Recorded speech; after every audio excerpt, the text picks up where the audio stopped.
मेरा नाम नीला है। मैं मेरे पति रवि के साथ एक बड़े शहर में रहती हूँ। मेरे पति अच्छी नौकरी करते हैं।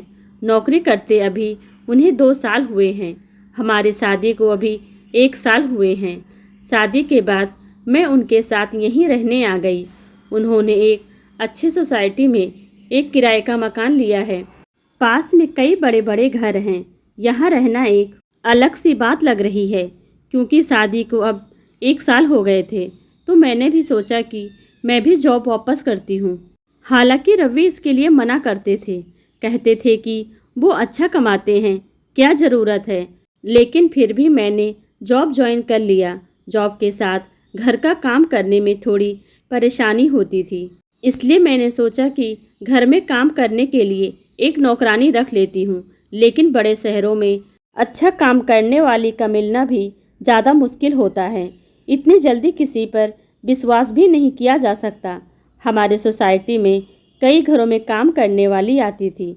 सोसाइटी में मैंने तलाश की। आसपास के घरों में काम करने वाली से मैंने बात की, लेकिन कोई भी अब और ज़्यादा काम नहीं लेना चाहता था। इसलिए सभी ने मुझे मना कर दिया। मैंने यह बात रवि को बताई और उन्हें ही कोई काम करने वाली को ढूंढने को कहा। रवि ने कहा कि वो कुछ करते हैं। कुछ दिन के बाद उन्होंने घर पर एक काम करने वाली को रख लिया। रवि उन्हें पहले से जानते थे। शादी से पहले रवि वहाँ से अपने लिए खाना मंगवाते थे। उनका नाम राखी था। वो 48 साल की होंगी। मुझे तो जैसे कि सुकून मिल गया हो। अब मैं अपनी जॉब आराम से कर सकती थी। सुबह और शाम को खाना बनाने का कोई झंझट नहीं था। घर में कोई काम करने वाला जो आ गया था वो बड़ा अच्छा खाना बनाती थी। रवि तो पहले भी उनके हाथ का बना खाना खाते थे तो उन्हें तो पता था, इसलिए वो उन्हें लेकर आए थे। मेरे पति सुबह जल्दी जॉब पर जाते थे। मैं उनके बाद जाती थी और उनके पहले ही आ जाती थी। मेरे आने पर राखी अपना काम करने आ जाती थी, इसलिए घर की चाबी उनके पास भी रहती थी। शाम को आते समय मैं कुछ समय सोसाइटी के महिलाओं से बात किया करती थी। लगभग सभी को अब मैं जानती थी। शाम को सोसाइटी की सारी महिलाएं भी घूमने बाहर निकला करती थी। ऐसे ही एक दिन जब मैं उन सब से बात कर रही थी, तब एक खबर मुझे पता चली। हमारे 5 घर छोड़कर ही एक परिवार रहता था। बड़ा रईस था। उनका वो खुद का घर था। उस घर में काम करने वाली एक लड़की करीब 19 साल की सुबह से घर पर नहीं थी। वो लड़की उनके घर का काम करने के साथ वहाँ रहती भी थी। वो आंटी बता रही थी कि वो सुबह जल्दी उठी तब वो लड़की घर पर थी ही नहीं। फ़ोन किया तो उसका फ़ोन स्विच ऑफ था। सोसाइटी में किसी ने उसे जाते नहीं देखा। वो आंटी कहने लगी कि घर देखना होगा, क्या पता कुछ लेकर गई तो नहीं। लड़की तो अच्छी थी, लेकिन आजकल कब कौन बदल जाए इसका पता कहाँ चलता है। उस लड़की को मैं भी मिली थी। अच्छी लड़की है, बात तो अच्छे से करती थी। इतना ज़्यादा मैं उसे जानती नहीं हूँ। शाम की सारी बातें और घूमने के बाद मैं घर आई। रवि मेरे आने के कुछ घंटों बाद आते थे, लेकिन आज मैंने उनकी गाड़ी घर के बाहर देखी। वो इतनी जल्दी कैसे आ गए, यही सोचते हुए मैं दरवाजे की ओर जा रही थी। दरवाज़ा मैंने अपनी चाबी से खोला, लेकिन वो नहीं खुला क्योंकि उसे अंदर से बंद किया गया था।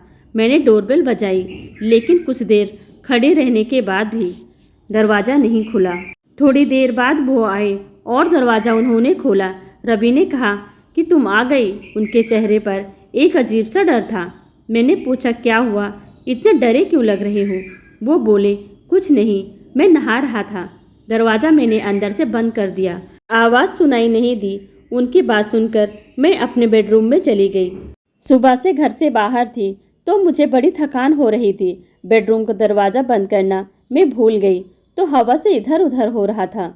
जब दरवाज़ा खुला होता है तो मेरे बेडरूम के मिरर से हमारे हॉल का बाथरूम दिखाई देता है। मैं मिरर के आगे खड़ी होकर अपना मेकअप निकाल रही थी कि मुझे वो लड़की मिरर में दिखी, वो भी हमारे हॉल के बाथरूम में। रवि भी उस बाथरूम में घुसा जिसमें वो लड़की पहले से ही थी। यह सब मैंने देख लिया। मुझे यकीन ही नहीं हुआ। इतना देखने के बाद मेरे बेडरूम का दरवाज़ा बंद हो गया हवा से। मुझे अब बाहर का कुछ दिखाई नहीं दे रहा था। मैं अपना सर पकड़कर अपने बिस्तर पर बैठ गई। मैं सोच रही थी बाहर जाकर देखूं और जो भी मैंने देखा वो सब गलत हो। मैं धीरे धीरे अपना बेडरूम का दरवाज़ा खोलने के लिए गई। मैंने दरवाज़ा खोला तो बाथरूम का दरवाज़ा तो खुला था। रवि और वो लड़की दोनों ही वहाँ नहीं थे। मेरी स्थिति उस समय क्या थी मैं बता भी नहीं सकती। मैं यह सोच रही थी कि रवि उस लड़की को कैसे जानता है। वो लड़की जब मैं यहाँ नहीं थी तब रवि के साथ क्या कर रही थी और अब रवि उसे लेकर कहाँ गया है। मैंने सोचा कि मैं रवि को फ़ोन करूं। मैंने उसी समय फ़ोन किया। रवि ने कुछ देर बाद फ़ोन उठाया। मेरे कुछ पूछने से पहले ही रवि ने कहा कि मुझे कुछ काम आ गया है, बस थोड़ी देर में आता हूँ। इतना कहकर रवि ने फ़ोन काट दिया। वो मुझसे झूठ बोल रहा था। आखिर ऐसा क्या कर रहा था जो उसे मुझसे झूठ बोलना पड़ रहा था। मैं अपने आंसू रोक रही थी, अपने दिल को समझा रही थी कि एक बार बैठकर रवि से बात कर लें। अभी से कुछ भी मत सोच, शायद कुछ और बात होगी। लेकिन फिर यही ख्याल आता कि आईने में मैंने उसे देखा। थोड़ी देर बाद हमारी काम वाली राखी भी आ गई। उसने मुझे इस तरह चिंता में देखा तो पूछा कि मैडम क्या हुआ। मैंने उसे कुछ नहीं कहा और अपने कमरे में चली गई। करीब 2 घंटे बाद रवि घर आए। उनकी शक्ल देखने पर मुझे गुस्सा आ रहा था। मैंने पूछा कि कहाँ गए थे। वो बोले ऐसे ही कुछ काम आ गया था। वो फिर मुझसे झूठ बोल रहा था। मुझे बहुत गुस्सा आ रहा था, लेकिन मैंने अपने गुस्से पर काबू कर लिया क्योंकि घर में राखी थी। मैं नहीं चाहती थी कि यह बात बाहर जाए। मैंने सोचा कि रात में इस बारे में रवि से बात करूंगी। हम लोग दोनों खाने के लिए टेबल पर बैठे थे। राखी खाना लगा रही थी। खाना लगाने के बाद राखी बोली कि साहब बहुत अच्छा काम किया आज आपने। रवि बोले कि थोड़ा और लेट होते तो बस छूट जाती, इसलिए मैं आते ही चला गया। मैंने पूछा क्या बात हो रही है। राखी बोली कि मैडम वो लड़की थी यहाँ पड़ोस में, उनके यहाँ काम करती थी और रहती थी। उनकी बात मैंने काटते हुए कहा हाँ सोसाइटी में सुबह ये बात हुई थी। कहाँ है। राखी ने फिर कुछ ऐसा बताया जो मैंने सोचा भी नहीं था। राखी ने कहा कि वो छोटे गांव की है। घर की हालत ठीक न होने के कारण उसे यहाँ काम करना पड़ रहा था। लड़की अपने घर जाना चाहती थी, लेकिन उस घर की मालकिन उसे जाने नहीं दे रही थी। उसे पैसे भी नहीं दे रही थी। उस घर में दिन रात उसे 8 लोगों का काम करना पड़ता था। जब वो काम पर लगी थी तब सिर्फ 2 लोग ही थे, लेकिन थोड़े दिन बाद 8 लोग आ गए, उन्हीं के परिवार के। उसने काम छोड़ने और जाने को कहा तो उन्होंने उसे कहा कि तुम नहीं जा सकती जब तक हमें कोई और दूसरी काम करने वाली नहीं मिलती। उसके पैसे भी नहीं दिए। काम करने वाली मिलना मुश्किल है, वो भी इतने बड़े परिवार के लिए। वो कैसे भी यहाँ से निकलना चाहती थी। उस घर की मालकिन उस पर नज़र रखती थी। उसकी हालत के बारे में मुझे पता चला। वो उस दिन सुबह आपके जाने के बाद यहाँ आ गई है। आप लोग गए तब भी वो यहीं थी। बहुत रो रही थी। मैंने साहब को सारी बात बताई। अभी आपसे ज़्यादा मैं साहब को जानती हूँ, इसलिए मैंने आपको नहीं उन्हें बताया। उसकी मदद करने को कहा, इसलिए साहब उसे उसकी घर की बस में बिठाकर अभी आए। रवि ने कहा कि इसलिए मैं ऑफिस से जल्दी घर आया। जब मैं आया तो वो बाथरूम में छिपी थी, डरी हुई थी। मैं उससे बात ही कर रहा था कि तुम आ गई और फिर वो बाथरूम में छिप गई। इतना सब जल्दी में हो गया कि तुम्हें बताने का समय ही नहीं मिला और मैं उसे लेकर बस अड्डे चला गया। तुम्हारा फ़ोन आया तो मैंने सोचा कि घर आकर सारी बात आराम से बताऊंगा।